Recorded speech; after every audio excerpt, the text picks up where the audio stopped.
My perfect sister being who she was. My mother and father were so proud.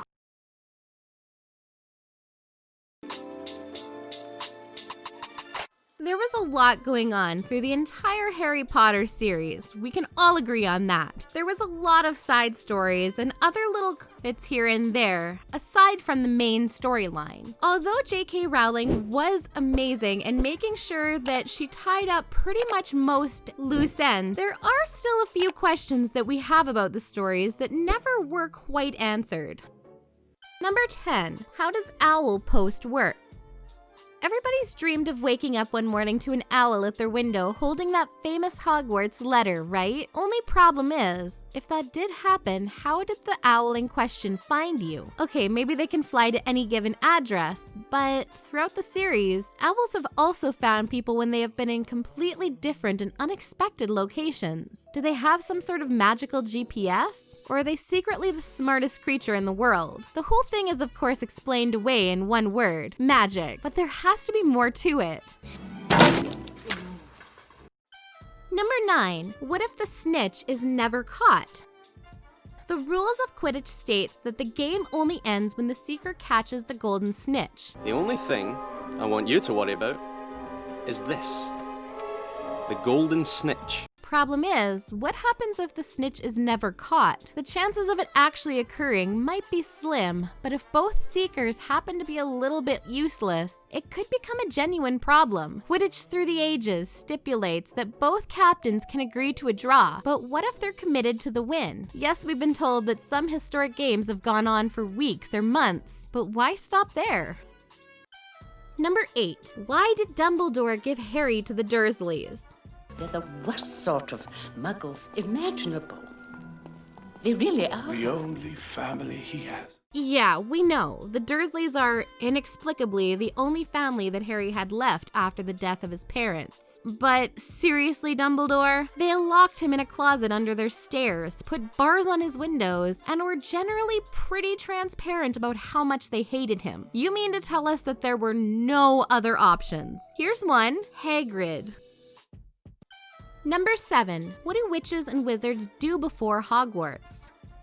All muggles know how primary school works, and so do the likes of Harry and Hermione. But children like Ron, who grew up knowing all about magic, what do they do until they receive their letter to Hogwarts? They clearly don't even dabble with a non-magical education, as most of them seem totally out of touch with muggle life. Tell me, what exactly is the function of a rubber duck? Perhaps they're homeschooled, or they're magical, probably pretty crazy preschools that we don't know about. But then there are the underage sorcery laws to contend with. Maybe they all sit at home reading books about an inspiring young wizard who finds out he's a muggle, but probably not.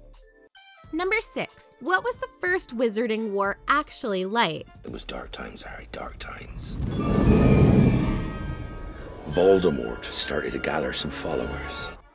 We're privy to bits and pieces about Voldemort's first reign, resulting in the death of James and Lily Potter, amongst many others. But compared to what we know about the Dark Lord's second coming, Harry Potter's story, and the Battle of Hogwarts, we still know surprisingly little about the First Wizarding War. Sure, we're familiar with the original Order of the Phoenix, but what specific role did each member play in the fight against evil? There's still so much wizarding history left to explore, and JK, if you're watching, we'd love to hear it.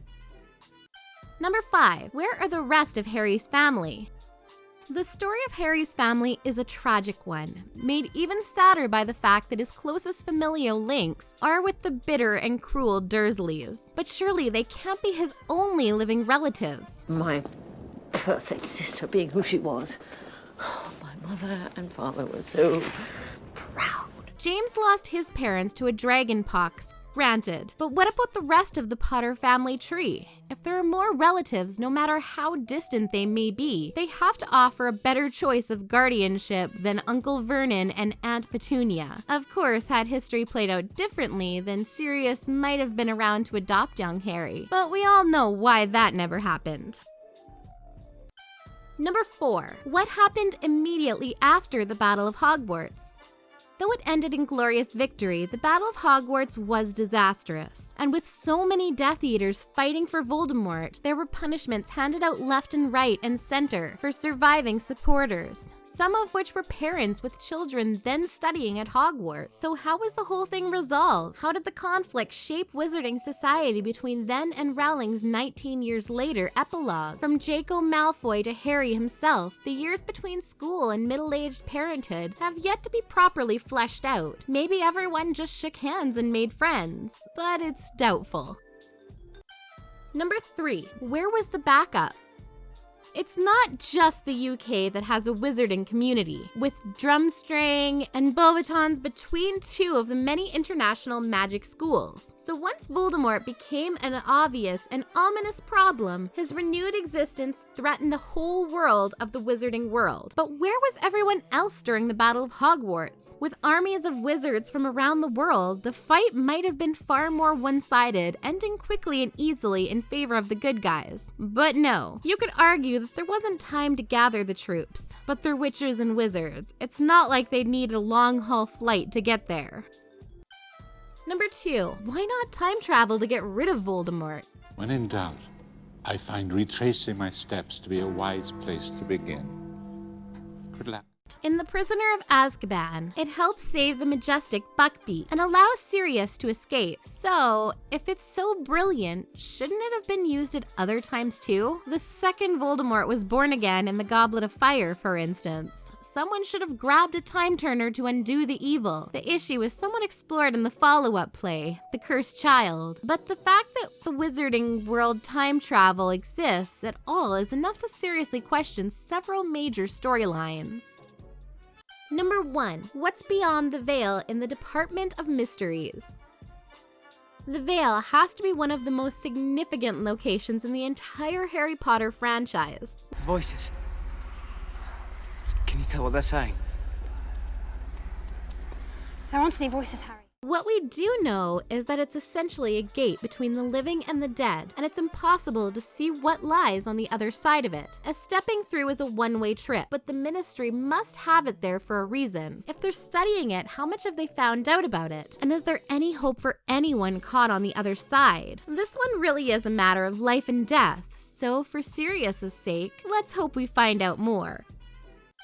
That's all for our list today. Which one of our points are you the most curious about and wish we had answers for? Make sure to let us know down in the comments below. And if you enjoyed this video, make sure to leave a like and subscribe to our channel for more videos just like this coming all the time. Thanks for watching, and we'll see you in the next video.